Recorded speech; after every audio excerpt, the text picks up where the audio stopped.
Where do I even begin? The beginning? No. Perhaps not the beginning, but the beginning of what I can remember. Everything else before is, well, quite a blur. My life started. I don't know how. All I ever saw in the beginning were flashes of reality. Darkness surrounded me, even as a young child. I was a lonely kid with no friends, or the ability to even talk to people, much less to the knowledge of what a person or communication was. I hung out in the sandbox we had in our backyard every day, all alone, and I enjoyed my time.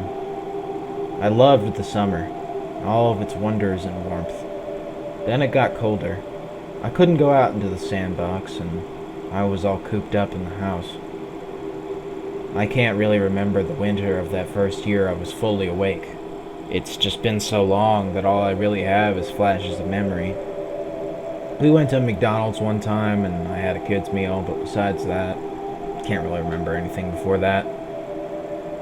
Besides school, oh god. Where the hell do I begin with this terrible system that drastically fucked me up and ruined my life forever? I used to go to this charter school called... The people there were terrible. I knew the second I stepped into the building I'd never fully succeed there. There would always be something or someone blocking me from complete creative freedom. I can say that it most certainly didn't work out, because I was eventually kicked out for what would have been 2 weeks. But those 2 weeks turned out to be more like 2 years.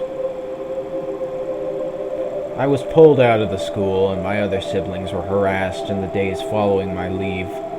One such occasion of this harassment involved my little brother supposedly pulling down his pants and showing everyone his ass. Which I'd say would be a justified act even if he did, but my brother was a good kid, so I honestly thought that was complete bullfucking horseshit.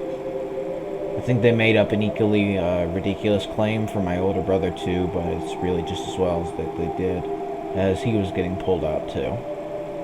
After that, well, to say things got worse is an understatement at best and a catastrophic tragedy at worst.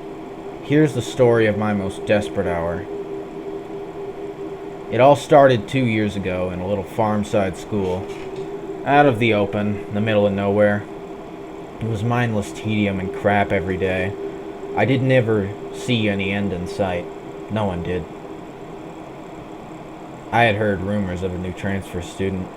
This was a small school, remember. I had been all alone, just doing my own thing at that point. Not really doing anything exceptional, just kind of being there. I made good grades, but even then I wasn't happy. I felt like school was my one and only. My only purpose in this life was to suffer for no reason. I wanted more out of life, and really wasn't getting that. This transfer student, bless his poor soul, he never stood a chance without my help, or so I thought. I wanted to help whatever new person I could for some miraculous reason at that point, and I wanted to see if I could make a friend. So I did. It was alright.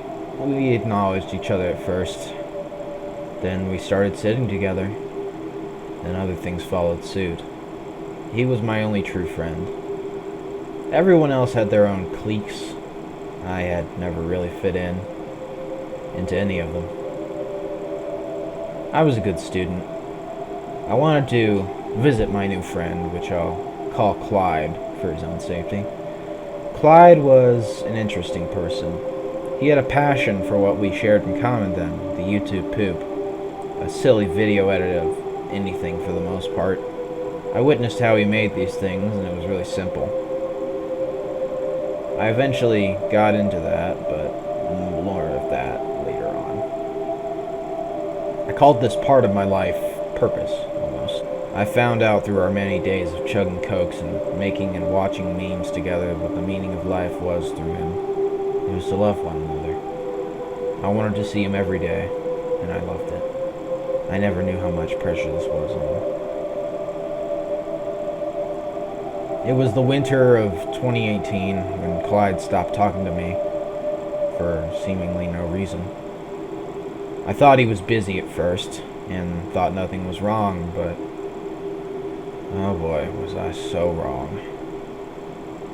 I was in the middle of this relationship where I'd never known how much pressure he was unintentionally gaining from me.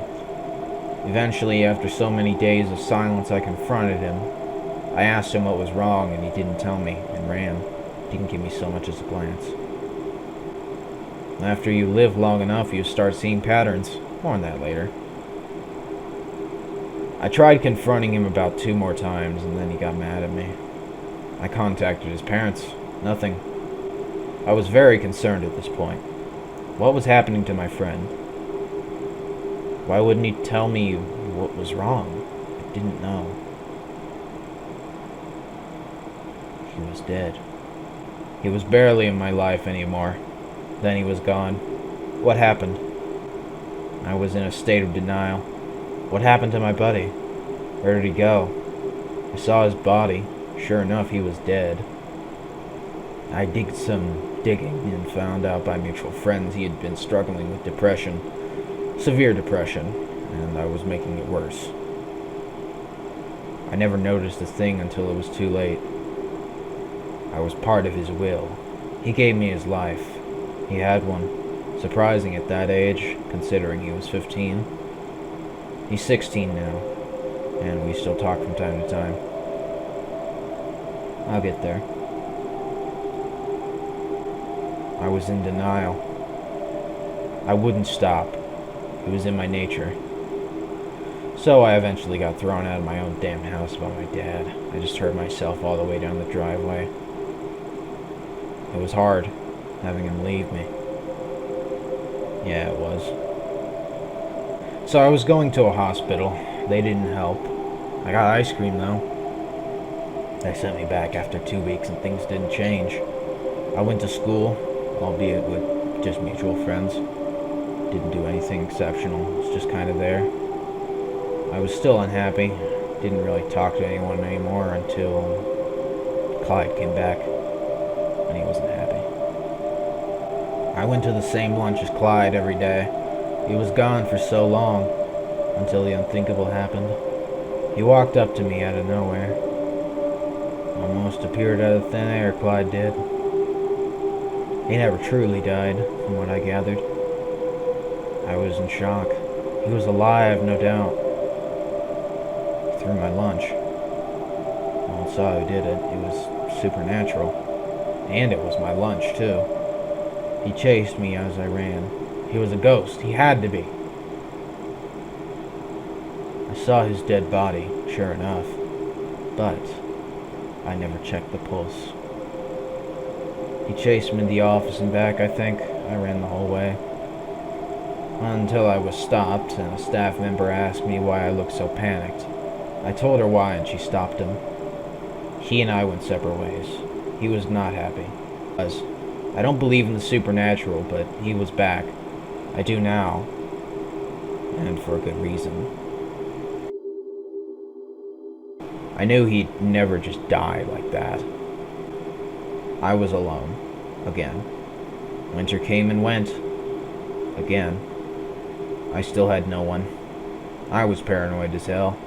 I had never had such a rush of adrenaline like that before. I went and got counseling after the incident. It helped, having someone to talk to. Surprisingly, after shutting out the world for so long, yeah. I talked to her, and it stopped helping. I stopped feeling. No. I'll get there. I went to another hospital after some more incidents, stayed there for a week. I absolutely hated my parents, but ultimately found that the relationship was more love-hate. I can't trust them, not even today. I found Clyde again this year, and we shared a Creeper All-Man meme together in our English class. We remembered the fond memories of the past, chugging cokes and whatnot. Might go get some therapy together. I still don't feel much anymore. Thus, why I talk to you now, looking for another, one way or the other, looking for feeling, looking for purpose. For this is my most desperate hour, and you are my only hope.